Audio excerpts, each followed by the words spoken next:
Hi, my name is Jessica Wakefield. I'm your Tofu-Glo girl. Hello, I'm your Tofu-Glo girl, Jessica Wakefield. Hello, I'd love to talk to you about Tofu-Glo. I think you'll love it.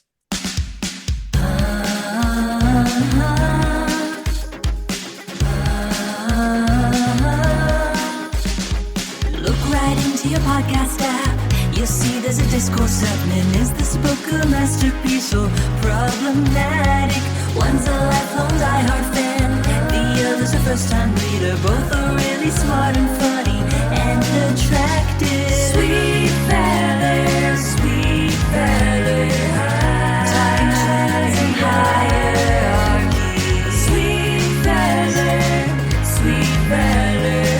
relentless focus on their bodies. Sweet feather, what do they mean by all American? Sweet feather, no sex, just titillation.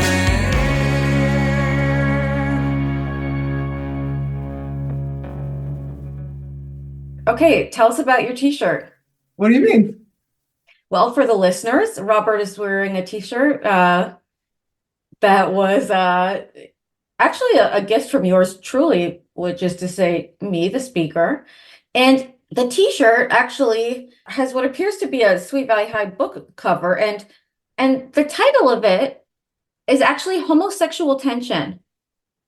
And the tagline, which we love so much, will Elizabeth ever be more than just a beard? And That's the answer right. is no. Listeners, the answer is no.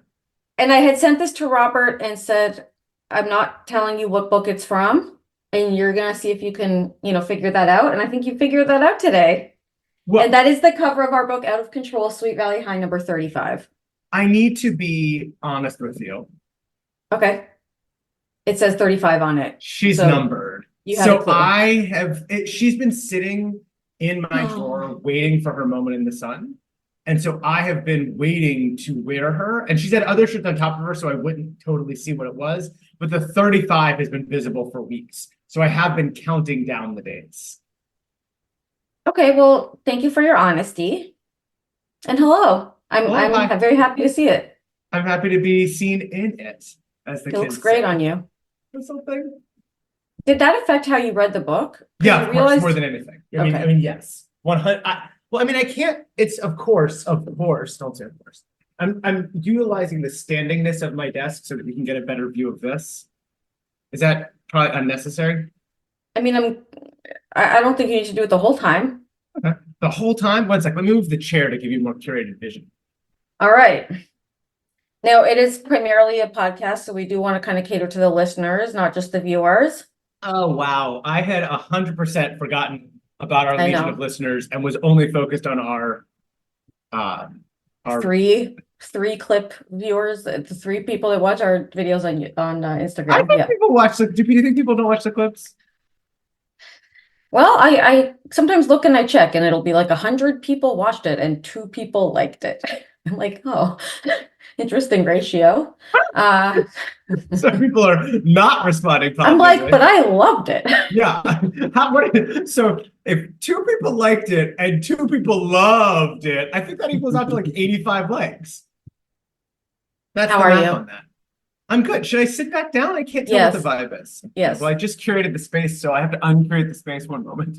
This is Out of Control, to quote the title of the book. And you know what? We should have never, it was a Pandora's box going into starting with the video clips, because now Robert is so distracted by their own appearance. Chances They are that kind of I'm can't really right. do the podcast anymore. No, now they're back. Hi. What were you saying? No, nothing.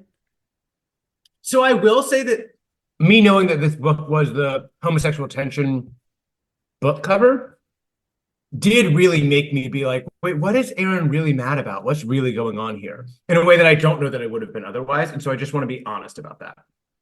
Okay, and I just want to make sure that we're really, there's stuff there for sure, but let's also not put too much weight on the t-shirt, you know what I mean? Like, let's make sure that we're really grounding our stuff in evidence and not just being like, oh, they're horny, which they are.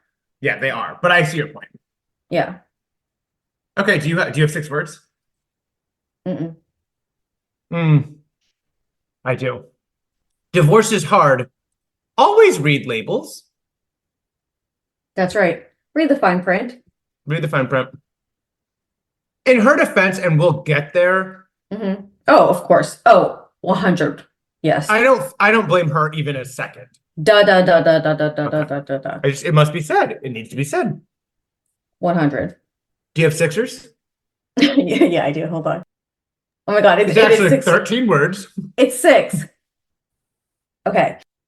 Finally, a knock on Sylvia Green's door. It's seven. Yes. Oh my gosh. Sylvia Green is the guidance counselor at Sweet Valley High who is criminally underutilized, and no one ever goes to her. And in this book, finally, someone went to her with a problem, and it was great. I told you that like the way I felt about the last book was going into it, I was like, oh, this is gonna be annoying. Like I remember this as being an annoying book, but then I kind of loved it. And this one, of course, I will just get it out now. I famously love the B plot. The B plot is Jessica joins an multi-level marketing scheme of this product called Tofu-Glo, and there's all kinds of fun stuff around that. And I've been telling Robert about this like for ages, and we finally got it. It's so much fun. So there's that. But the A plot is something that I remembered as being very frustrating, but I actually kind of love it. So yeah. Okay. I don't even want to read the cliffhanger. Can we just say what it is? Yeah. So basically, Aaron Dallas is a young man who is on the soccer team. He famously was like Susie's backup date, and she strung him along when she was in town for one hot, one true. So he's been kind of a peripheral character. We know him. We've always known him to be kind of even-tempered and fine. And all of a sudden, he is a swirling tornado of rage. He is a fuming volcano of anger. And he's snapping at everybody and he's being a jerk.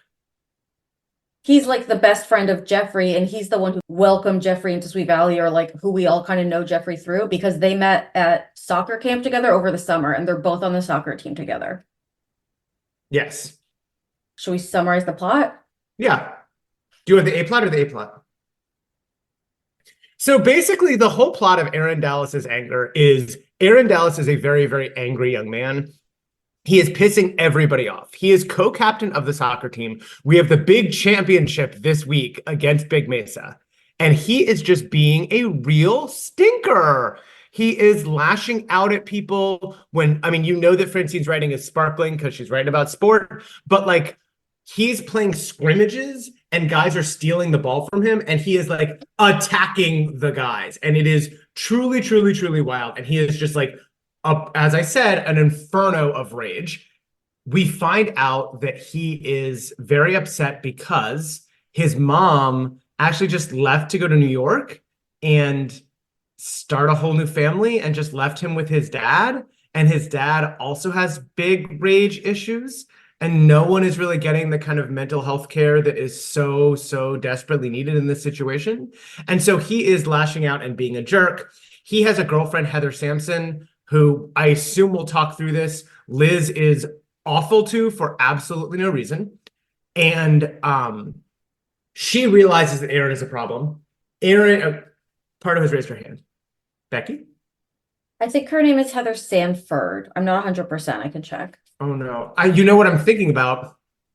Sexy Samson. Oh, yeah, of course. You've inceptioned me with your horniness. You've horny-ceptioned me. Yeah, and who's the one who actually is so obsessed with Samson? Anyway, you were saying. So he's super angry. Liz is writing a newspaper article, obviously, about the soccer practice. The practice she attends, Aaron like beats up another guy and gets semi-suspended from the team. She writes about it in the Oracle article. Everybody's really mad at Liz, everybody being Aaron, I guess, basically. And Jeffrey is mad. And Jeffrey's mad, which I thought was a knock against him. But also, whatever. And then basically, Aaron's like, wait a minute, maybe I am a monster. And Heather's like, yeah, maybe you are a monster. Let's go to the guidance counselor and get help. And then they get help. And I think that's it. Pretty much. I mean, I love the Heather storyline. It was so satisfying because it's basically like this girl, Aaron's girlfriend, is maybe a little bit annoying, but basically nice and fine. And Liz is just the most judgmental and like misogynistic towards her and like assumes she's basically useless and dumb just because she's interested in fashion and all of this. And she like basically just is very rude to her and doesn't want to engage with her at all. And then in the end realizes she made a mistake. And it was satisfying to see her actually realize that in a way that, for example, like we don't get from your Stevens. It would have been great to in spring break when Fernie from France came and Stephen was having the exact same attitude towards her, but like in the end that was supposed to be considered correct or whatever. Like it's like he didn't get criticized for being judgmental, but whatever. But yeah, I just loved like Heather kind of getting a win in the end of like being seen for who she is and being like valued, and she's like a talented fashion designer. She makes all her own clothes, and finally in the end Liz is like, oh, and she like is principled and stuff, and it's like in the end Liz realizes that. There's a fun moment where Liz is like imitating her and like being cruel and like doesn't realize that she's standing behind and can hear, but then the way she handles it is she makes fun of Liz back, pretty benign, like making fun of the eyes and ears voice, and everyone laughs, and then that's it. Liz never has to apologize. I thought it was like very gracious. So I don't know, it was just fun to read. Yeah. Heather's amazing. This shows a not great side of Liz, but Heather, she bangs. Wonderful. Wonderful. Okay, we've delayed enough. Let's get to the main course. And that main course is a steaming pile of smelly tofu. If we thought Jess in the new Jess was good, like the Jess in this book is so amazing and brilliant and just makes you love her even more. You thought you couldn't love her anymore. Like some of her lines, like I keep like dying, coming back to life and dying over it again of like when she randomly like shows up in the Wakefields kitchen and says, a fur coat. And they're like, what? And she's like, that's what I'm gonna buy with all my millions when I make from my tofu. And it's just like, oh my God, she's just so funny and so clever, this whole book. And so basically what happens is, you know, she's been increasingly in the last book, we've been seeing a little bit frustrated, not having more disposable income and feeling jealous she can't buy all the same stuff as Lila, her friend and rival. And she gets involved with a multi-level marketing scheme called Tofu-Glo. It's tofu-based shampoo and moisturizers and various beauty products. She does a brilliant job selling the products, both at a kind of Tupperware party in her home with all the girls from school, as well as door to door.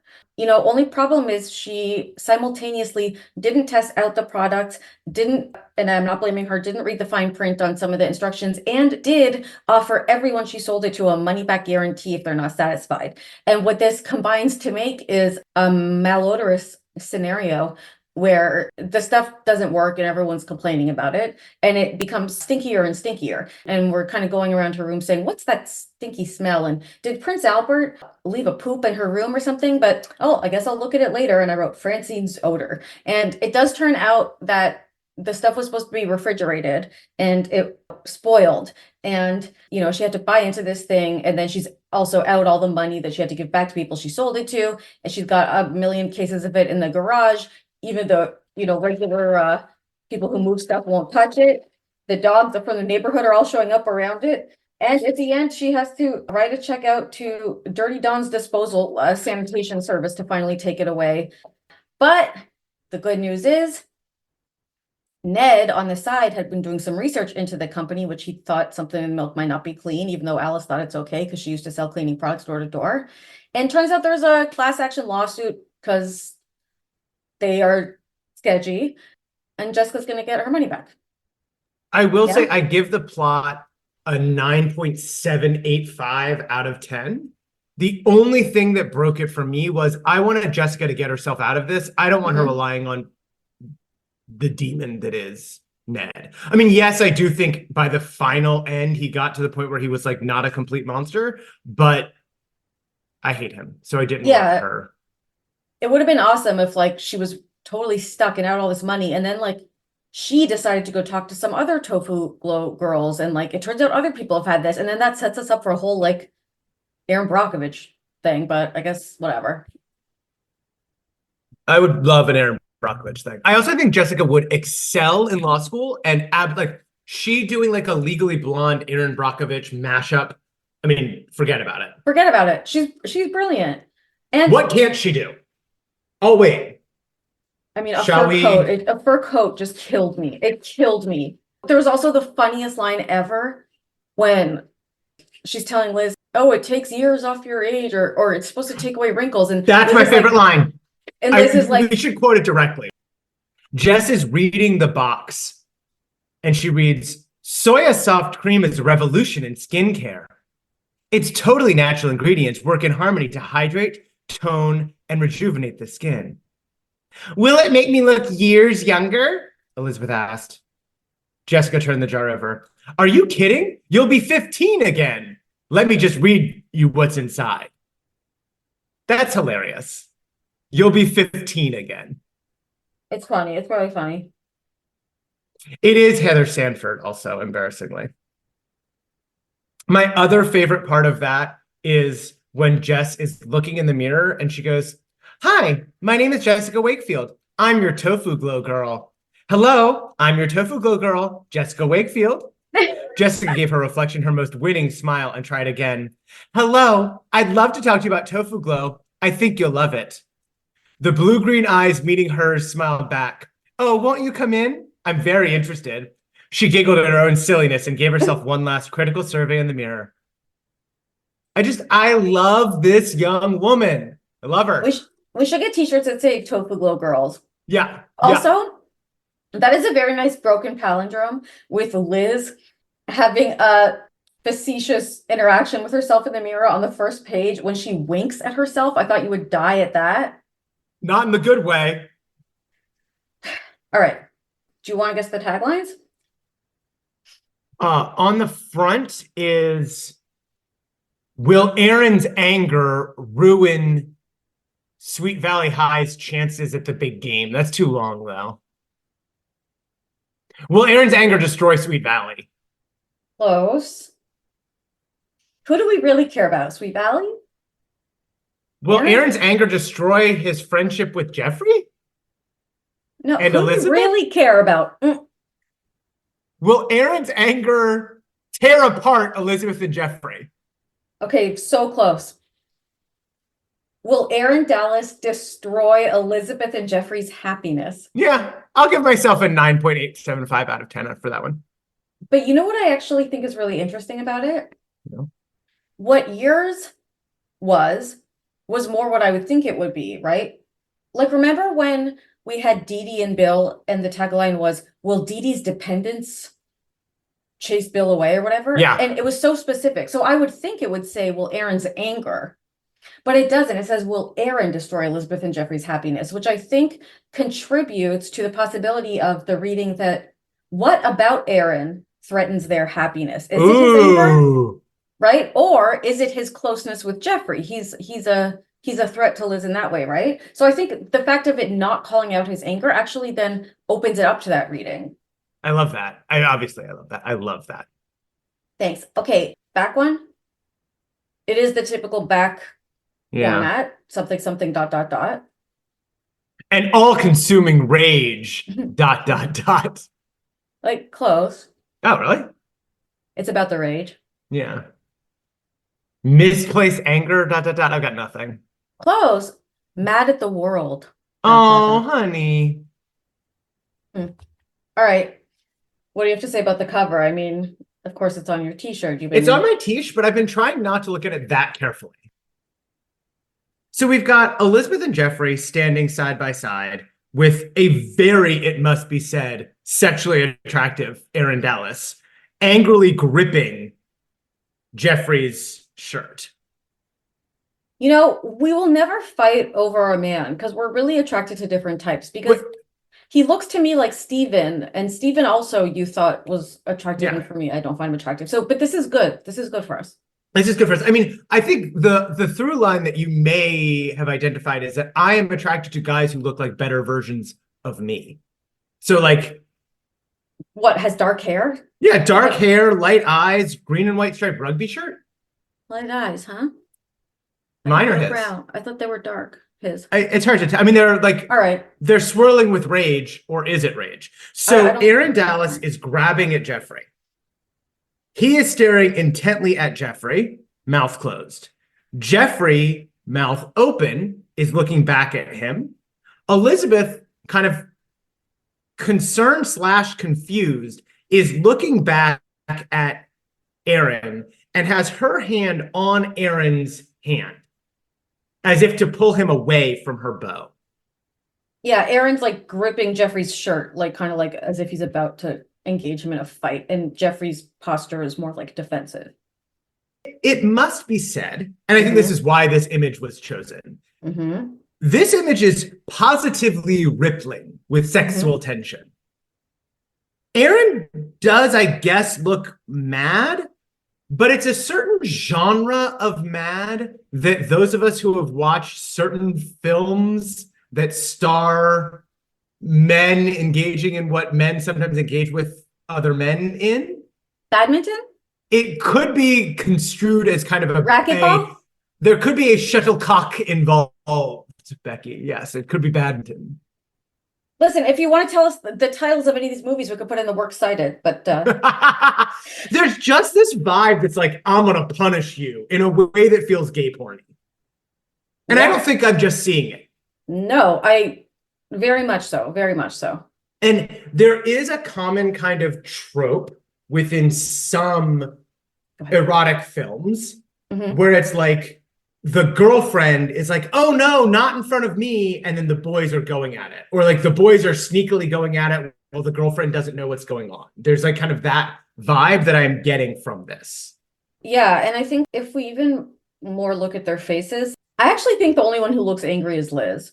Yeah, like I agree. Jeffrey looks like scared and concerned. His eyebrows is kind of like pointing up, like you. And while certainly Aaron has a look of intensity, it doesn't look like anger to me. It looks more like his brows are like he's certainly tense, but the look in his eyes doesn't necessarily look like anger.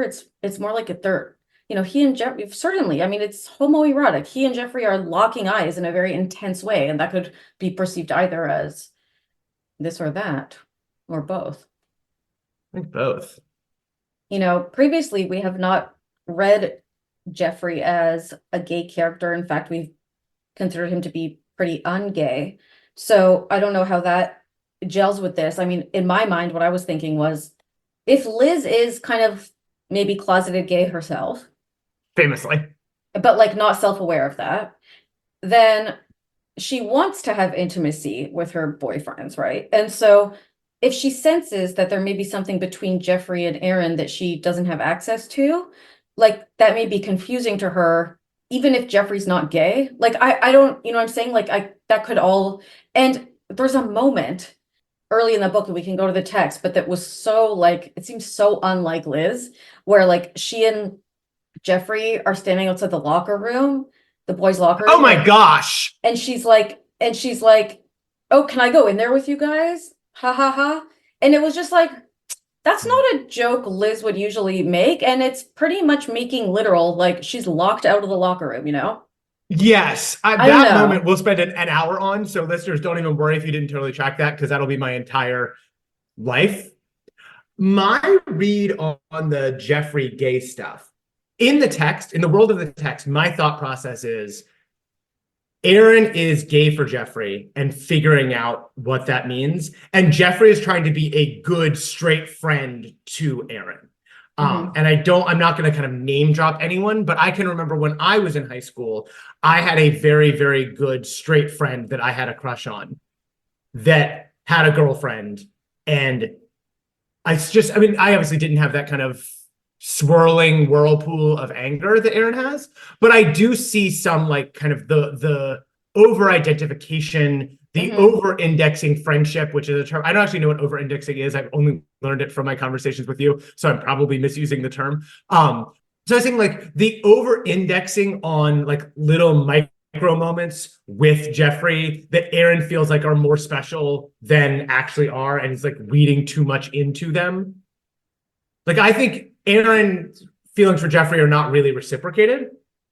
Well, we should set him up with one of the actual gay guys. All right. We don't know how old the guy who works at the Silver Door is. So George. I don't know if we want to get George kind of on the line. But I think Todd would be a lot. I mean, they could talk about sports all day. Tom McKay? Tom McKay. I kind of am saving Tom McKay for myself, if that's okay. I know. You like him because of he does tennis. Okay, should we get into it? I think we have to. The book opens.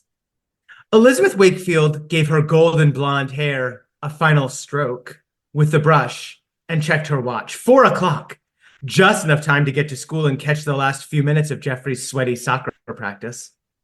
The thought of spending even a little time watching her boyfriend brought a smile to her lips. She winked at her reflection in the bathroom mirror. It's so weird to me to actually picture this 16-year-old girl brushing her hair in the mirror, smiling, and then giving herself a wink as she thinks about her boyfriend's sweaty soccer practice and then walking away. It just felt like, it doesn't feel like a Liz move to me. Okay, here's my take on it. Please. You know, in a recent book we had, it started with Liz writing in her diary about Jeffrey and thinking about Jeffrey, right? And this one we get her looking in the mirror thinking about Jeffrey. In the first sentence, she gives her golden blonde hair a stroke. In one of the recent books, we had Liz and Jeffrey and Prince Albert in a hammock together, being intimate, and Liz basically, like, the way she's intimate with Jeffrey is to stroke Prince Albert. And we observed that there is a sort of intermediary in their intimacy. Who is she being intimate with? What we're seeing to start this book isn't her and Jeffrey having a snuggle. It's her stroking her hair, thinking about him, and smiling in the mirror to herself and engaging with herself, thinking about him. So what I take from that is just, there's an element of fantasy. There's an element of like, there's something sort of in between them always. I love that. I think that's great. I appreciate that you also didn't go kind of the prurient, like masturbatory angle, which I think is probably also present. I appreciate that you kind of stayed away from that.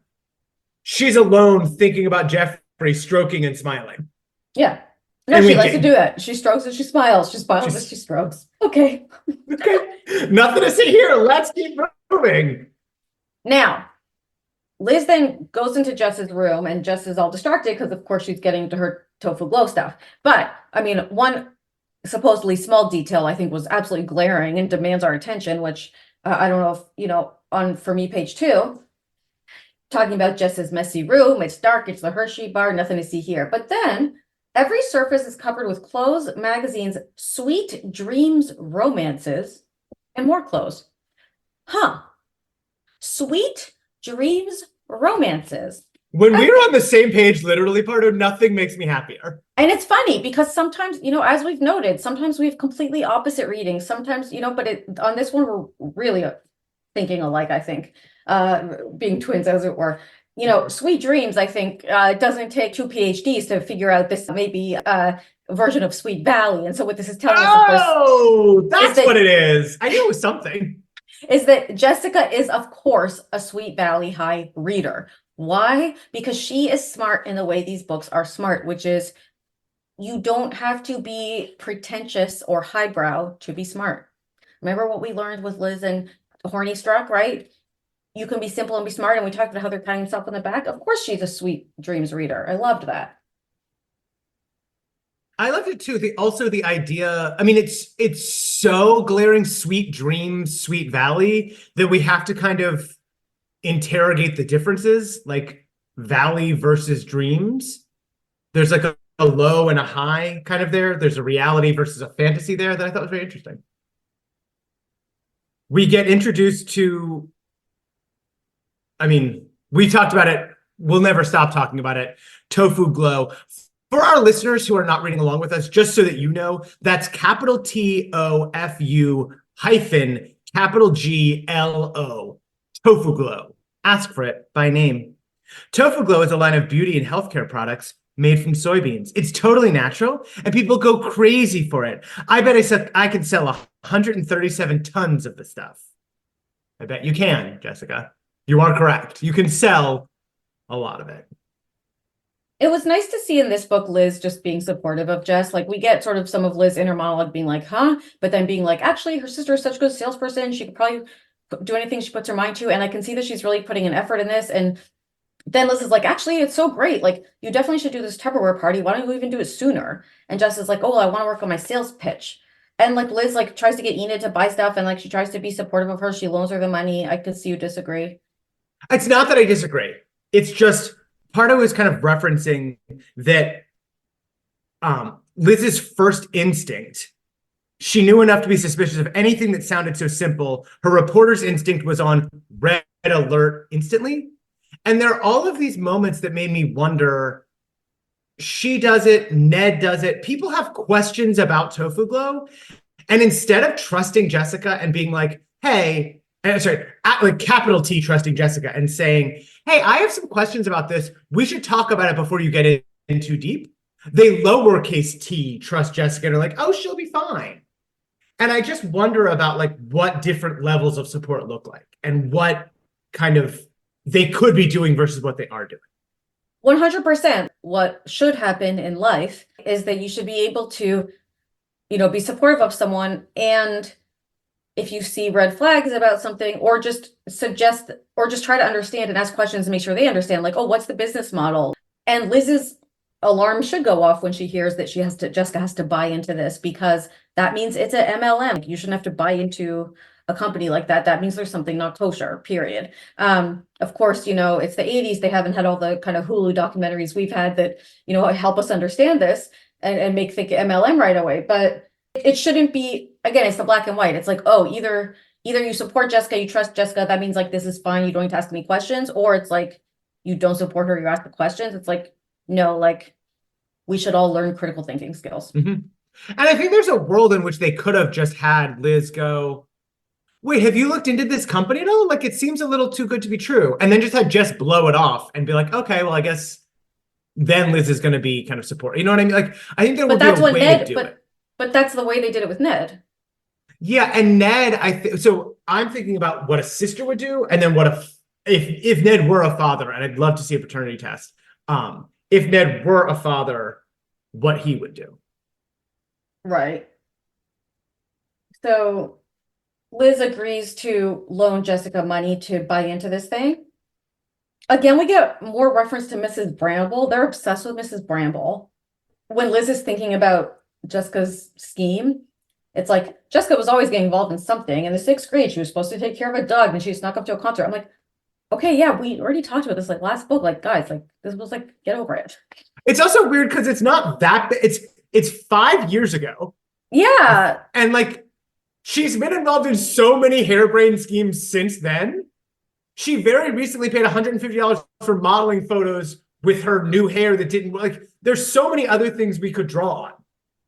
Also, that scheme had nothing to do with it. That wasn't a money-making scheme. No. Like, that was just a whatever. Okay. Then Liz is watching the soccer practice, and Enid and her have an awkward moment when they're watching soccer, because Enid's like, he looks great, Liz. I don't know how you always manage to get the cutest guy around, but you do. Oh, you poor thing. Remember, you had your chance, Elizabeth says to her, because we all remember in Taking Sides, initially Enid had a crush on Jeffrey and Liz was supposedly trying to set her up with him. And it's like, that's uncomfortable. And like, then they tell us they're sitting in companionable silence, but I'm like, is it companionable silence? Because like, that's really uncomfortable. Well, and it's very sexualized. Elizabeth's sitting there and says, Enid, come on up. I've got a great view. And Enid says, yeah, and I can guess what the view is of. Their interaction feels not like what their interaction normally is like. And so it feels very off and sexualized to me in a way that like, I mean, I've been wanting more sex in these books, so maybe I should just calm down. But well, it's like they're doing female gaze and making men into sex objects, which is not like that. I mean, we've seen Bruce Patman in his Band-Aid. I mean, it's not the first time, but yeah, it's not really the way Liz typically, the same way we wouldn't typically see her be winking at herself in the mirror or saying to Jeffrey, let me in the locker room. She's horny this book. Yeah. I don't know for who. There's also a lot in this book of like, yeah, she's watching Jeffrey and he's, I guess, pretty good at soccer, but like everyone knows Aaron's the real star and like she really can't keep her eyes off Aaron, and she's talking to Aaron being like, wow, Aaron, you are really good. And there's a lot of like people talking directly to Aaron when he's not there in this book of like, also when he punches Jeffrey, Oh, maybe we forgot to mention that, but he punches, or maybe we did, whatever. He punches Jeffrey at some point, and like Jeffrey's lying there after he runs away, being like, "Oh, Aaron, what have you done?" Jeffrey and Liz both are doing a lot of that. Anyway, we see the first kind of example of Aaron's rage in this book. Tony Esteban steals the ball from Aaron. There's a brief scramble. The ball goes out of bounds. Tony says it's out on Dallas. With an angry cry, Aaron raced after Tony and pulled him around. "What do you think you're doing, calling a foul on me?" But Jeffrey steps forward and takes Aaron's arm. He tries to calm Aaron down. And then we get Liz kind of commenting, "Aaron's been acting weird lately. Remember the way he got so upset when someone stepped on his foot at Lila's party?" we get Liz's thinking. Jeffrey had told her that he's having some family problems, and she's thinking, but it seems still that he's on such a short fuse, and it's also hurting himself. Like, he used to have all these friends, but now he's lashed out at so many people. He like basically doesn't have any friends except for Jeffrey. And it's like, that happened quickly, I guess. Because last book, it was like literally someone stepped on his foot at a party and he kind of yelled at them. And like now he's lost all his friends. It just seemed like that kind of happened quick. But then it's like, she's thinking like, so he's lost all his friends except for Jeffrey French. They met at soccer camp and there was a special bond between them. Now it seemed like Jeffrey was the only one willing to put up with Aaron. And this was worrying Liz more and more. And she's feeling more like Aaron needs to be more accountable for his behavior, and more like, yeah, she feels bad for him, but like he needs to, like, he can't go ahead acting like this. And then, right at the end of the chapter, she turns to Enid and she goes, "Jeffrey spends a lot of time with Aaron, and half the time now, I don't think Aaron deserves a friend like him." And just the fact that like Jeffrey spends a lot of time with Aaron, that maybe is also what is threatening to Liz. It's like he is taking up Jeffrey's time. And Liz is sitting with Enid. She watched her boyfriend and Aaron as they disappeared through the locker room door. "You don't know how lucky you are," she muttered. And that's when she then says, "Sorry, I'm just being grumpy. Jeffrey spends a lot of time with Aaron, that's all. And half the time now, I don't think Aaron deserves a friend like him." What's going on behind that door? Yeah, to watch your unnamed boyfriend and Aaron go disappear through the steam on the other side of the locker room door. I mean, this is what is a homosexual door? pornography. What is a door if not a sort of opening, an orifice, a hole, as it were? As it were, so much of an anus, of course. And then later, there's a part where it's like Enid's trying to talk to her and she's just pacing. She's like pacing so much because she's so stressed about this. It's like, again, like outside the locker room. It's like she's very triggered by the locker room. Because they're fucking in the locker room. I mean, I don't really see another way to go around that. No. I mean, she thinks. "You don't know how lucky you are" just feels so laden to me. If you're watching a TV show and someone was talking like that to another person who wasn't there, not realizing the person next to them can hear them, that's like a psychopath. Yeah. That's someone who's in another world. Yeah. And I think there's also just this idea of, she purports to be talking about Aaron, who is so lucky that Jeffrey is willing to be his friend. That's like kind of the gloss that she's trying to give it.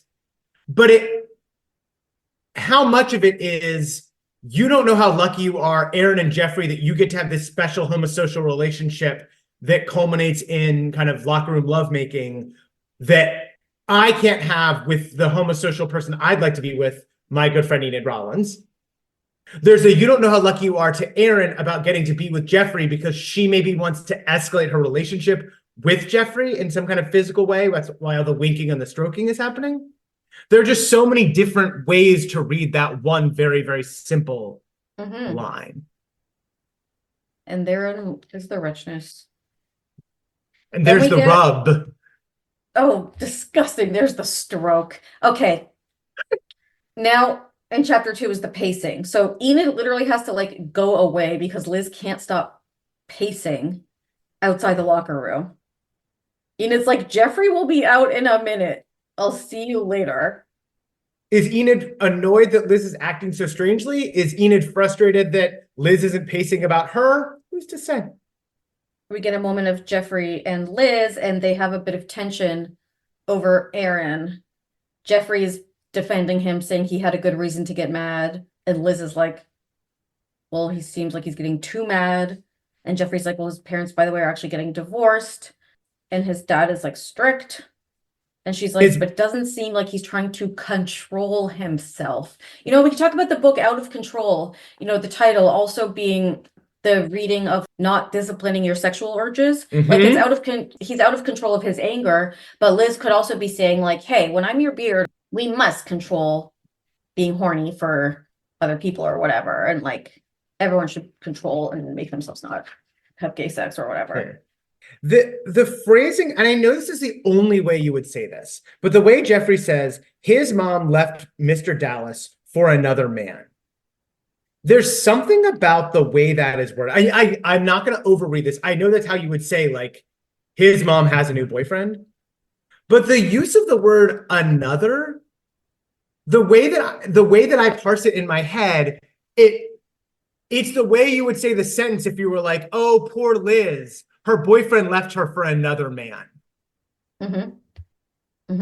Because I think the more like kind of in our heteronormative world, you would just say his mom left Mr. Dallas for someone else. And we would all just assume it was a man. There's something, maybe it's me projecting on there. It's like, I feel it. But I think this is also a very normal way to say that. So it's both. Yeah. It must be said, of course, that through this whole conversation, Jeffrey is glowing and his blonde hair is slicked back, wet from his shower. Like he's recently cleaned himself from the sweat of the soccer practice, from his lovemaking with Aaron, who's to say? But he is clean and pure. And so in that moment, Liz is happy to look upon him. And, you know, we talked about before how there's like a fetish made of the way Jeffrey smells like soap and how Liz is like into it and how she likes to be smelling like soap. And it's like, well, what does soap actually do? What does a shower actually do? It could actually erase evidence of certain close encounters. So is there a reason we like the clean soap smell so much? What are we washing away? Then Liz and Jeffrey are like, let's not argue. And they see Aaron and they have plans to hang out with Aaron and his new girlfriend, Heather Sanford. And Liz is kind of annoyed about it, but they're going to do it. And then such the awkward moment with Alice at home. Well, so Jeffrey comes home with Liz for dinner in a way that feels very casual and very normal. What's your awkwardness with Alice? First of all, we're always getting the nonsense about her appearance, but it just specifically bothers me when they say she's still slim enough to fit into her daughter's size 6 clothing. It's so disgusting and gross that an expectation should be that an adult woman would fit into her children's clothes. It's so oppressive. It's so sick. So I just don't love that. And then, you know, she says, she's just so, I think it's drugs, I've decided. Because listen to what she says. We're having a Mexican feast tonight, so come help with the chopping and grating. I don't know why Mexican food has to be in little pieces, but that's the way it is. How's soccer today, Jeffrey? And he's like, pretty good. We're definitely going to the playoffs. And she goes, I think that's wonderful. Now, if you could just take this cheese and zap it through the food processor, that'd be great. Hand me the knife, Liz. And it's like, she never ran out of energy. She worked all day at her interior design business and then come home and ran the household. I'm like, first of all, don't, to quote Judge Judy, piss on my leg and tell me it's raining. We've read the past 34 books. We know Alice doesn't make dinner unless the grandparents are visiting. So don't pretend like she's always chopping and chipping and chopping. And not that she should, but don't give me that housewife business, okay? She's never home doing chores or whatever the fuck, okay? Second of all, Mexican food has to be cut into small pieces, okay? But also it's like, remember we joked about Aaron being on meth? It's like she's giving on meth right now. Like, have you ever seen the movie The Long Kiss Goodnight? Never heard of it. There's this crazy scene where Gina Davis takes a big kitchen knife and she's like chopping vegetables crazy. And you learn that it's because she actually is like living on the body of like, I don't know, in her old spirit, she used to be like a chef or no, not her old spirit. It's like she lost her memory. Like, I don't know why, but she's chopping a knife like a psycho. What the hell? I used to do this. I'm a chef. Yahoo! And that is what Alice is doing here. And she definitely is on some kind of, you know, Benny's Bonzo's meth. I don't know, but it's an upper. It's And definitely an upper. There's so something strange. like hilariously mom-like about it. Just feels like she's saying words she needs to say just to like have Yeah, some words be said, even though they mean nothing. And she so it's always does just that. so funny. It's the way that she says, Yes, that's wonderful. Now come chop vegetables. yeah, but also I don't know why Mexican food has to be in little pieces, but that's the way it is. It's it's just the kind of like the speech to have the room be full of speech, even though it is meaningless. And have you ever seen the movie Clue? Like, I don't remember. It's absolutely one of my favorite movies. But they're sitting down to dinner, and Mrs. Peacock just is like, oh, isn't this soup wonderful? And I don't even know what it is, and I don't know why we're doing here, but I'm so happy to find out, and blah blah blah. And then Professor Plum goes like, "You have what we call compulsion to speak, or something." I mean, I have absolutely no idea what we're doing here, or what I'm doing here, or what this place is about, but I am determined to enjoy myself, and I'm very intrigued, and oh my, this soup's delicious, isn't it? That is what this is. It's just so funny to me. Then we get the best moment in history. Jeffrey's talking to the Wakefields. Mhm. A fur coat! Jessica announced suddenly, making a typically dramatic entrance to the bright Spanish-style kitchen. She spotted her sister's boyfriend and threw him a brilliant smile. Hi, Jeff. Hi, Daddy. Mrs. Wakefield laughed. A fur coat what, Jess? With a toss of her blonde head, Jessica sat down and started munching on a handful of tortilla chips. That's what I'm going to buy first. Mink. And they're like, how are you going to do that? I can't lose. Everyone will want to buy Tofu-Glo, and I'll make a fortune. Oh, they're eating on Mexican earthenware plates. I love that. It goes with the kind of small bits of food. So the things I love about that, one is the just ridiculousness. Like they live in Southern California, you do not need a fur coat, which her parent, which Ned the Demon points out. Two, I just, it's so 16 to me to walk into a room mid-sentence saying something that you hope people will ask you about.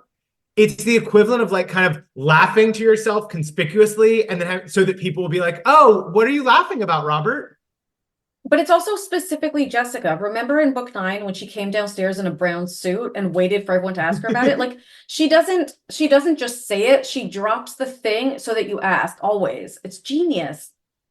It's like Alyssa Edwards writing her roast jokes and she's just like laughing to herself. She's like, oh, I can't say that. Oh, that's too bad. Like hoping that other people like, what can't you say? What joke is too much? Like it's this star power where she knows how to invite the next question. Like she is producing this television show. They're busy like zapping cheese in the food processor and talking about little bits. And Jessica's like, that was all the boring shit that you had to do because I wasn't on screen yet. I'm on screen now.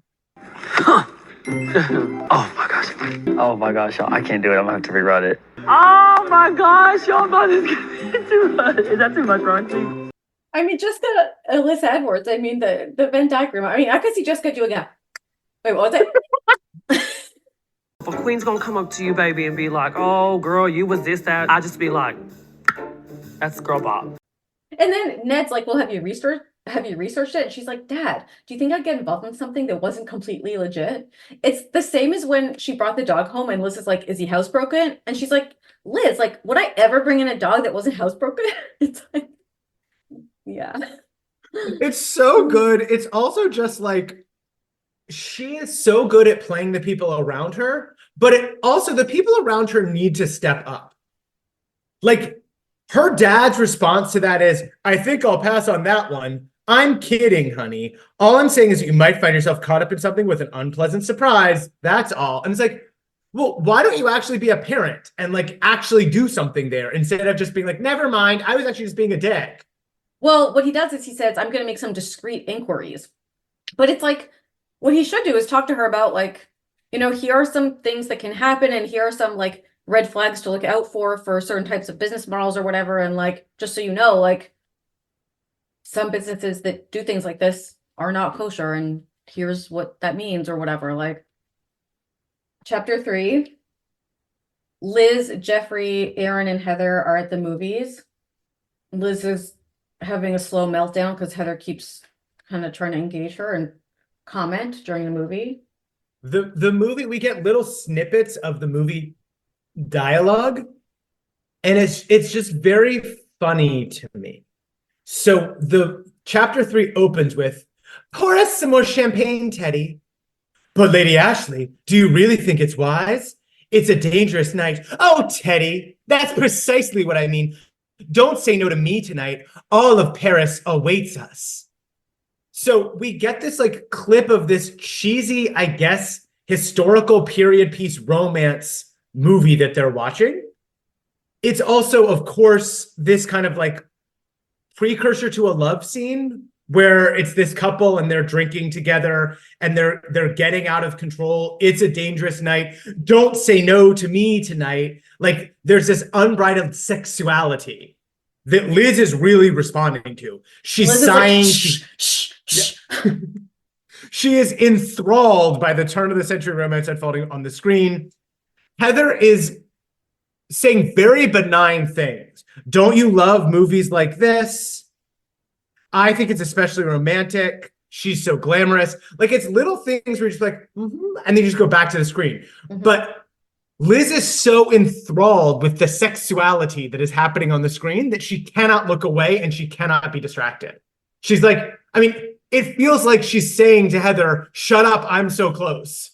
Don't ruin this for me." Liz decides that Heather's obsessed with clothes because she was interested in the costumes in the movie, and she is judgmental that she looks overdressed for the cinema.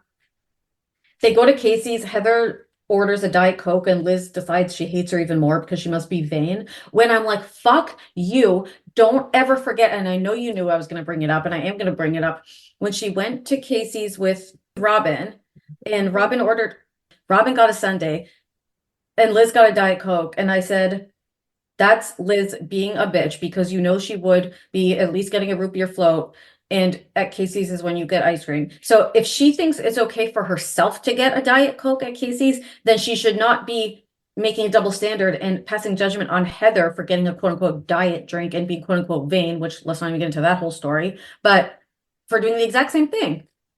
Was it a Diet Coke or was Yes. it an iced tea? It wasn't an iced tea? Oh, it might have been iced tea. It might have been iced tea. Either way, I mean, it's obviously a no-calorie drink. It's not ice cream. We're at the ice cream store. Yeah. Okay. We get a lot of this, and it's interesting that you brought up kind of the like famous books where we're like drawing lines between who's who and who's what.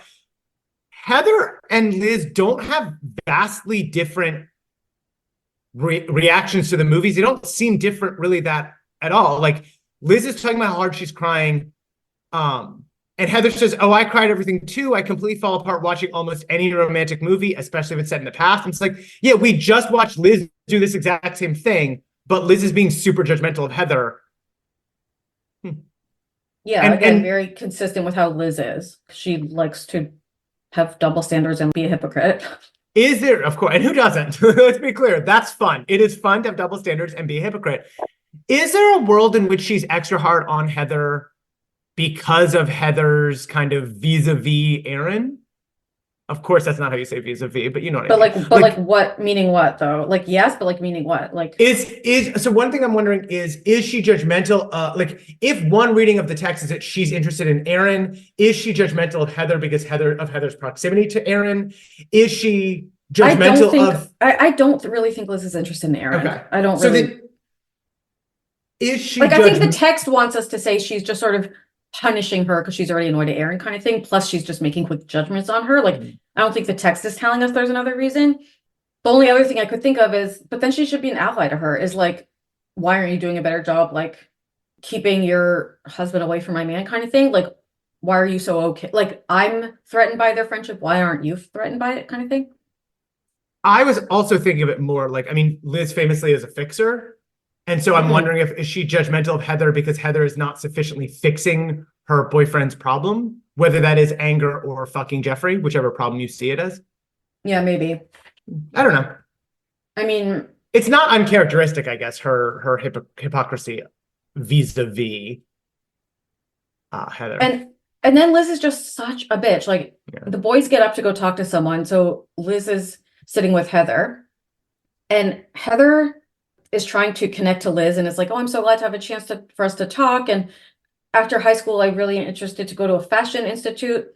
And Liz's inner monologue is like, why'd she tell me your whole life story? Like, I don't give a shit. Like, what? I'm gonna tell her my most intimate secrets? Like, I only tell them to my most closest personal friends. You lying fucking bitch, but whatever. She like completely just tunes her out. And then she says to her, I'm really sort of a private person. Basically saying like, shut up and stop asking me questions. Demon. Rude. Also, Bitch. just to be clear, Heather has been talking about her life, and then she just says to Liz, what about you? Like the most benign, not personal, Liz could answer it any way she wants thing of like, what are your interests? Or do you think about college? Or what's on your mind? Do you happen to write for the anything with me. Oracle? Like, Yeah, share. I mean, Like, and Liz is acting like she asked her for her fucking like, what's your pH level of your pussy or something? Like, I don't know what, but like, you know what Social I mean? Security number would have been a great one to go in that Yes. blank. Just if we want to retake that, there's like, you know. We got to move it on. Aaron has another conflict. They try to calm him down. Heather talks to him in a baby voice. She's like, is Aaron grumpy? Don't be grumpy. And Elizabeth's like, oh my God, I hate them. Which And the then- only point at which I'm like, okay, Liz, you've got a fair point. I was dreading the baby voice because I'm like, oh God, Pardo is going to do this baby voice and I'm going to have to hear it. And you did beautifully, but a baby voice is just gross. Yeah, I don't like it. I'm not looking for opportunities to do it. I don't like hearing that people are talking to each other in baby voices. It's gross. And then they leave and everyone's tense. And Liz and Jeffrey are also tense with each other. Then we get our delivery of Tofu-Glo, and there's a whole bunch of boxes. Jessica decides to plan this Tupperware party for the Tofu-Glo, invite all the girls. Liz is like, okay. She talks to Lila on the phone, and Lila's like, oh, so you're a salesperson now? And Jess is like, well, I guess you wouldn't know because you just take money from your dad and don't do anything for yourself. So whatever. And Liz gets Lila says, well, all I can say is I'd never do anything so déclassé, which I thought was great. There is an interesting moment between Liz and Jess where Liz says, you'll have that mink coat in no time, Jess. And Jess responds, and Lila won't have anything over me anymore. Mm-hmm. And I said that was really telling in terms of her motivation for this kind of get-rich-quick scheme. Yeah, I mean, I think it's been established in the previous book, and it's nice that they, I think, just put that in there to make it clear and remind us. That's the motivation, or that's one of the motivation. Heather calls, and Liz is sort of has to talk to her on the phone and just makes her invite her to the Tupperware party. You know, for the Gen Z listeners, Tupperware party. Back in the day, women used to do this with Tupperware. So they have a party, invite people over and sell them. And this is a thing people do for various types of MLMs, like both legal and not. Jess is being such the thoughtful and smart host and is really, again, a master of sort of multimodal lifestyle effects. She decides for the Tofu-Glo party, she's going to also have brand aligned snacks. So she has soy chips, raisins, granola bars, sunflower seeds, carob covered nuts, natural vegetable juices, and mineral water. I love it. What a spread. Everyone gets together and she says, I know it's a little unusual, but I'd like to talk to you about a company I recently found out about. They make beauty and healthcare products that are completely natural. The company is called Tofu-Glo, and I'm a Tofu-Glo girl. Bravo. It's so good. Like, she's so good. And I love how, like, her saying I'm a Tofu-Glo girl, it's so powerful because it's like Jessica's such an aspirational figure in this community and in the high school. Like, she's looked at as like one of the coolest, hippest girls who's like knows what's up. So for her to not only say I use these products, but to actually inhabit the identity of like I'm a Tofu-Glo girl, it's like, wow, like maybe I want to be a Tofu-Glo girl. I do. I absolutely do. The whole book, even to the end, I'm like, I know. Well, I would love to be a Tofu-Glo girl. All I want to be is a Tofu-Glo girl. So the products are tofu shampoo, tofu clean, soya soft, and soya life dietary supplement. And we do have to note that tofu shampoo is spelled with a U, SHAMPU, which is wonderful. And the tofu clean is a face wash. The soya soft is your conditioner. And everyone basically is kind of getting interested. Yeah. And she ends up selling a shit ton of it. And then we have the most obvious, oh, this is what the next book will be about. Yeah, I knew So you were she's going to at be the annoyed. she's at the Tupperware party, and she goes over, "Hey, Julie," she said, pouncing on one of the members of Pi Beta Alpha, Julie Porter, a name we've never heard before. "Why don't you get some for your sister, too? I'm sorry I couldn't invite her. I don't know where she hangs out these days." Julie's face clouded with a quick flush of embarrassment. "Sure, I'll take another bottle of shampoo," she said, looking over her shoulder. Anything to make a sale, Jessica told herself firmly. She knew Julie was embarrassed about her older sister, Johanna, because Johanna had dropped out of school the previous year. She still lived in Sweet Valley, but nobody ever heard about her anymore. It's like, yeah, the next book is going to be about Johanna. Mm. Liz pressures Then Enid to buy. Heather's like, thanks so much for inviting me. This stuff's great. And Liz is like, okay, get out of here. And when she leaves, Liz basically is making fun of her in front of a crowd of people, like telling everyone about the baby talk. And then also, like, basically, she's doing an impression of her. And even sweet Enid, she says, Liz, you're terrible, but she's laughing. Mm-hmm. And then it says Liz realizes it's malicious. She stands up abruptly, takes some bowls to the kitchen, and it says the laughter followed her as she left the living room. And that, I think, is telling us she knows it's a little bit wrong. Chapter 6, we finally get Heather's perspective. Wonderful Heather. She takes pride in her appearance and she makes her own clothes and she's proud of it, which is great. She seems awesome and really, really cool. And I hope we get a Heather book. She's talented. She's creative. She's cool. We like her. She's got funny. a great head on her shoulders. When she thinks about Aaron, she's like, he's terrific, warm, funny, generous. She would never forget how he had taken the time to find out who she really was. And then she recognizes his temper as a problem. It says another man again. And then we also learn that Mr. Dallas is also out of control. And that Heather is shivering, recalling seeing him yell at Aaron after Aaron does an innocent mistake. And it sounds like he's been yelling a lot lately. She's also, we learn, embarrassed and conflicted about the baby talk. She knows it's stupid, but she's been doing it because it seems to help actually be something that helps calm Aaron down. And she's also insightful enough to know that Elizabeth doesn't like her and doesn't like the baby talk. So, I mean, she seems great. Yep. And she's just like, how should I help Aaron? I don't know. Okay, then we get the freaky, I think, moment outside the locker room. So it's Liz and Jeffrey, and she's going to be going to practice to cover the practice. And, there's going to be some real human interest stuff. They have some tension around Aaron again. And then by the time they reach the locker room door, she makes an effort to get rid of her gloomy thoughts. And they kind of smile at each other and have a nice little moment. And then she grinned, not wanting to leave him. Hey, do you think I could come in too? She nodded toward the locker room door. See you later, Jeffrey repeated firmly. She's like, okay, just checking. Okay, then we get the latest in Aaron's aggressions.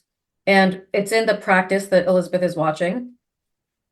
And remember that she's watching to write her article. And she says, as a reporter, she has to be objective. So no matter what she felt about him personally, she knew he deserved the attention. And he ends up fighting a guy and punching him in the nose. And Coach Horner, I guess, finally separates them. Turns slowly to Aaron and says, I ought to punch you out for that one, Dallas, but I'd be arrested. Coach Horner was someone who we really loved his parenting skills in Dear Sister, when he was nice to Todd when Elizabeth was being weird. I didn't love him saying he should punch a child, but he'd be arrested, but Yeah. Then he tells him, listen, one more fight and you're off the team. And guess what? You're actually suspended until Tuesday, whatever. And he's like, if you want to play in Thursday's game, better enjoy being suspended. And he says, I will do exactly what I choose, and I do not choose to tolerate that kind of infantile prima donna behavior on my team. And the use of infantile, like, I do see that he's kind of behaving like a baby who can't regulate their emotions, but prima donna felt very noteworthy to me for some reason. Is it feminizing? Prima donna is like a girly word, but I didn't take this as him intending that with it. I took it as him just meaning like, you're having ego. You think you're the hot shot, which isn't necessarily like, But I agree. I think we just have to look at what words are actually on the page. We're absolutely looking at the words on the page. I think we're both looking at the words prima donna. But I Great. guess I think it's used commonly enough to men that I didn't pick it up as that marked or whatever. Huh. In a text that is so laden with homosexual urges, to call someone who is grappling with their burgeoning homosexuality a prima donna feels to me meaningful. All right. And Liz is like, well, if I'm going to be a real journalist, I guess I better talk about this in my article. And she writes this article. I don't want to read it. It's terrible. No, we don't need to read it. And then we Her get writing Erin's... sample it's so bad. Yeah, I mean, she's not a good writer. Then we get Erin's perspective and him being angry, frustrated, and sad and alone. And everyone's trying to humiliate me. They're cutting me off on purpose. Everyone's getting me in trouble. My parents are getting divorced. And he cries and cries and cries, thinking about when he learns that his mom was leaving them. And his mom had tried to smile at him, but it came out looking like a crooked grimace. And now he feels like he's drowning. It's not my fault, he choked out, his throat constricting with hot tears. Everyone makes me so mad. What do they expect from me? It's not my fault. That broke my heart. It really did. He's struggling. He needs help. All right. And help arrives in the form of Jessica Wakefield, your Tofu-Glo girl. I just love it. This is that great moment you were talking about where she's kind of hyping herself up in the mirror. She's going door to door a la Mary Kay to sell Tofu-Glo. The first place she stops is Mrs. Bowen. She's making kind of like basic, like small talk, like, oh, I love your home. It's so well decorated. My mom couldn't have done a better job. And she's an interior designer. The woman stopped and turned around with a surprised smile on her lips. Did you say your name is Wakefield? What a coincidence. Your mother did do my house. She's Alice Wakefield, right? I thought that was kind of an interesting moment. And then her next sale doesn't go so well when someone asks to try the product first. And Jessica's like, oh, no one's asked that. And she's like, can't even get the container open. Finally, she gets it open. And the woman rubs this moisturizer into her hands and it like doesn't absorb. And it smells terrible. Yeah. Jessica's like, oh, well, I'm sure it's fine. She like is like, well, that's enough for today. And she goes home. She tells Alice about how she sold to Mrs. Bowen. And then the phone rings and it's... You know how I love when the phone rings. You love people at a door. I love a phone ringing. Kara complains that the shampoo won't wash out and it's disgusting and she wants her money back.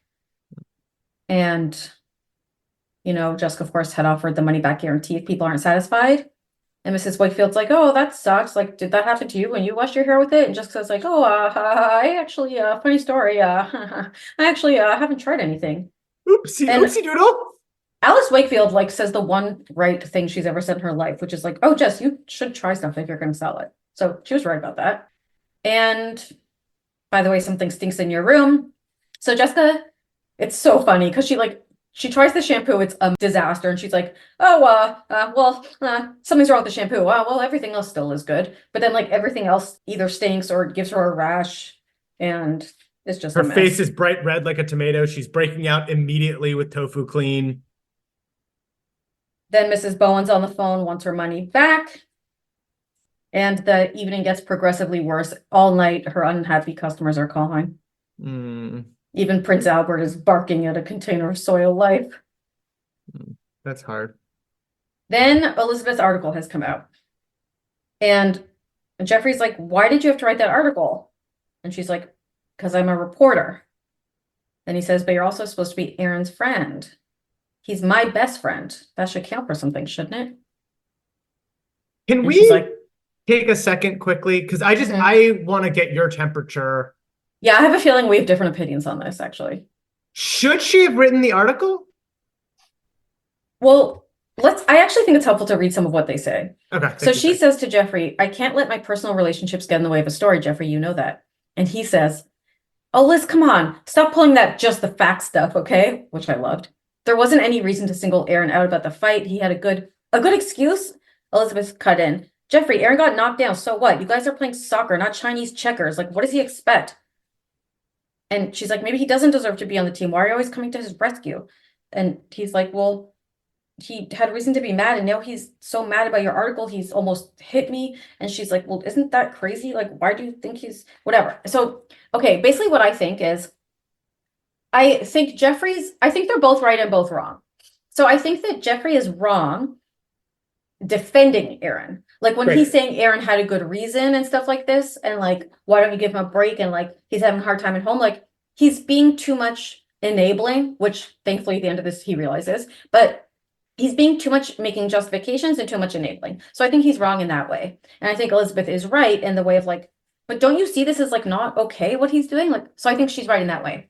But I think that he's right when it's like, she didn't have to write that article. So Rebecca, am not saying that Elizabeth, like that Jeffrey should say to Elizabeth, like, oh, you could write an article about that soccer game and not mention what happened. Because like, no, that would be like not kosher from a journalist perspective to write about the soccer game and pretend it didn't happen. But she also didn't have to write the article about the soccer game. She decided to write it because she thought it would be a good human interest story. But if her boyfriend's best friend or her friend is getting into a fight and having also a conflict at home, the same way she didn't have to write a fucking Sweet Valley News article about Ricky Capaldo's family problems.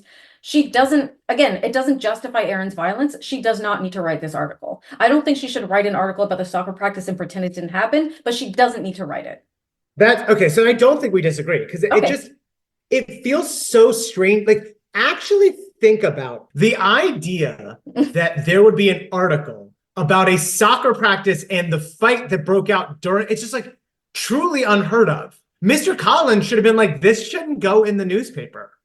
It's so fucking crazy that she goes to talk to Mr. Collins about it, and he's like, yeah, you basically should write it. Also, it could actually be even considered like a journalistic infraction because Aaron is a minor. And if there is any legal consequence to this fight, what she's doing of putting his name in the high school, whatever, but in the press, could actually be breaking the law. If there's could actually be a bad idea, Liz. So, to quote you, what you once actually said once that was actually so smart, don't do that, Liz. And I loved that Jeffrey said, drop just the fact stuff. Okay, enough. I loved that. Finally. He's like, I see through you. Liz basically decides that she's gonna think Heather is actually cool because Heather comes to her and is like, it's actually okay that you wrote that article, and I think he needs to hear it, and like what he did was wrong. And Liz is like, oh, so you're not just a dumb bitch who only cares about fashion magazines, you also like have principles like me. There's actually a moment where she, I think, thinks to herself internally, like she didn't just like Heather because Heather was agreeing with her. She liked her because she was standing up for the right thing or something fucking stupid like that. Yeah, it's shades of, and I'm blanking on her name. Was it Miranda?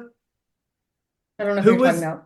The dad's partner at the law firm who was Marianne West. Yes, Marianne West. Thank you so much. Right, when she said Liz is pretty, and she's like, she's like, I hate this woman. This woman is terrible. And then she walks up and is like, you're really pretty. And she's like, oh, I love you. It's the same thing. It's like, all you need is someone to agree with you, Liz, and all of a sudden you're on their team. Come on. And then suddenly she has a completely different perspective on her. And she's like, oh, did you make that yourself? And she learns that she makes her clothes. She's like, wow, she's actually maybe good. The two girls smiled at each other for a moment. Elizabeth suddenly realized they had more in common than she had expected. It's like, actually, there's nothing right now that shows you have anything in common. It's just that she agrees with you. Nonetheless, I still really found it satisfying to read. She realized guiltily that she had underestimated her. All her attention to Aaron was supportive and caring. Her obsession about clothes, she actually is interesting, creative. She recalled Heather telling her about the Fashion Institute, and she says to herself, but you are too superior to take her seriously. Some objective reporter you are. Can't even tell when a person is honest and interesting. What a first-class snob. I'm not saying Elizabeth should berate herself, but I'm glad that she's recognizing that that was snobby, that that was superior, that that was condescending, that that was wrong. Again, Stephen should take a lesson, but... Take a letter, Mr. Maria, Collins, you know what I mean? Mr. Collins says, you're perfect, don't ever change. Yeah. And, then we find out that Jess has called the Tofu-Glo people about all the issues with the product, and they said they're not giving her any money back because she was supposed to put it in the fridge. What do you mean I have to keep it refrigerated? On the bottom of the jar? I never saw, but how am I, it's rotting. I remember as a kid, I really felt for her. I really felt How for could you her. not? Yeah. This is interesting. In chapter 9, we get one of these sort of proto resolves that we often get in the books where there's like a sort of conflict resolution, but it's not quite done. What happens is Jeffrey and Liz have reached like a resolution, but it's a not complete resolution because they've agreed to disagree, which you could think would be fine, where it's just like, okay, they have different opinions about Aaron, they're just not going to talk about it or whatever, and like they're both now happy with each other. But that ends up not being the sustained resolution. The other thing that I find interesting is it says on Monday night, she and Jeffrey had a long talk. We don't get any of that. That all happens off screen for us or outside of the text. And it's interesting, like, what did that talk actually look like? How did they, it's just interesting to me that like the proto resolution that you point to even happens where we don't even get to see it. I have a feeling it wasn't actually long. I have a feeling it was like, hey, I don't want to fight. I don't want to fight either. You know, we're not going to agree on Aaron, so let's just maybe try to not talk about it, but like, I love you. And then they bump into Aaron and Heather. And things are feeling tense, but Jeffrey, never want to play games, sort of breaks the ice a little bit. And he's like, listen, because Aaron's obviously mad at Liz with the article, right? So the four of them are standing there, and Jeffrey's like, Aaron, Liz did what she thought she had to do. Don't, you know, there's no point being mad about it. And they're all like, yeah, let's try to make up. And he says, no, like, your girlfriend isn't a friend of mine. And Jeffrey's like, basically, he's like, you need to chill. And Aaron's like, Liz should apologize. And Jeffrey's like, you're actually the one who should be apologizing these days. Like, you are acting like a spoiled brat. And then Aaron lost whatever control he had left. He threw himself at Jeffrey and punched him in the mouth. And then he runs away. And Jeffrey's eyes flew open. Aaron, he whispered, what have you done? And then we get, basically, Heather runs after Aaron and gives him some real talk. Aaron is feeling terrible and guilty. Oh my gosh, I punched him. And Heather's like, girl, you need help. She goes, maybe this is a good time to do something about how you get so mad. You know, maybe you could talk to somebody. He's like, but I have you. And she goes, I want to help you, but I can't help you all by myself. You need more than just me. This is so important, right? I love her. And she goes, start with the guidance counselor. You have to just deal with this. It's okay to admit you need help. It's hard. Your parents are going through divorce, da da da da. Let's go see the guidance counselor and make nice with Jeffrey also. Make you Chapter 10, we get more talking about seeing a therapist. Yeah, there's nothing here. Well, no, the thing here is that it's finally the actual resolve of the actual coming to an agreement or a breaking through between Elizabeth and Jeffrey about what's really going on, which is like, Jeffrey's like, oh no, what am I going to do? And she's like, I don't know, like, maybe he should talk to a professional counselor or therapist. And Jeffrey's like, come on, it's not like he's psychotic. He just has an emotional problem and he should see a therapist, big deal. And she goes, because of his parents' divorce. And Jeffrey goes, right. So I know lots of kids who have gone to therapists and for less serious problems than divorce. So this is like Liz and helping Jeffrey get comfortable with that. And Liz is like, yeah, thinking about how like lots of kids go to therapists and some kids don't have anyone to talk to. And that's must really suck for them.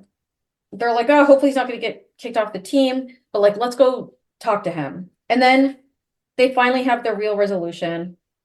Aaron apologizes. The hardest part when he starts to feel tense again is when Jeffrey asks, are you still mad at Liz? Liz is like, can we be friends? And it's like so tense and it's so tense. It's like, what's he going to say? What's he going to say? The tension mounts. And then it's sure, he said, letting his breath out slowly. There's a collective sigh of relief. A weight lifts from his shoulders. They decide to go sit under a tree. The four of them share shy smiles with one another. There was a feeling that they had all gone through something important together. I loved that. I will say it does make sense. It makes sense that Aaron is angriest at Liz because she wrote the story. As he points out, she humiliated him. And then he's like, well, didn't you humiliate it yourself? But I do think if we want to keep our eye on kind of the latent homosexual tension here, his anger at Liz also makes the most sense. He sees her as a roadblock to his happily ever after with Jeffrey Franch. Yeah, and the fact that like he referred to Liz as your girlfriend when she was standing there, it's like pointing out that it's the fact that she's his girlfriend. Yeah. He goes to see the guidance counselor. She's like, yeah, I also think like you'd benefit from legit counseling. Yeah, you have some emotional issues, but it's not the end of the world and we can help you. And she says she wants to call his father. And he's like worried about that. But then she does call the father, and the father's like, yeah, we actually do need help. And they're like, yay. And then they're like, but what's going to happen? Is he going to get kicked off the team? But then he's not kicked off the team because Mrs. Sylvia Green said that soccer's actually good for him. And they're like, yay. And then they go to game, and Liz and Heather have their back and forth of making fun of each other, and they are friends, and Aaron and Liz and everyone are happy. And then Jessica finds out about the class action lawsuit. She's going to actually end up getting her money back. And at the end, we have our cliffhanger about Julie, Johanna, and God knows Johanna, of course. All right. I do think, could we spend a second just on this, the moment of Liz being confronted about the fact that she made fun of Heather?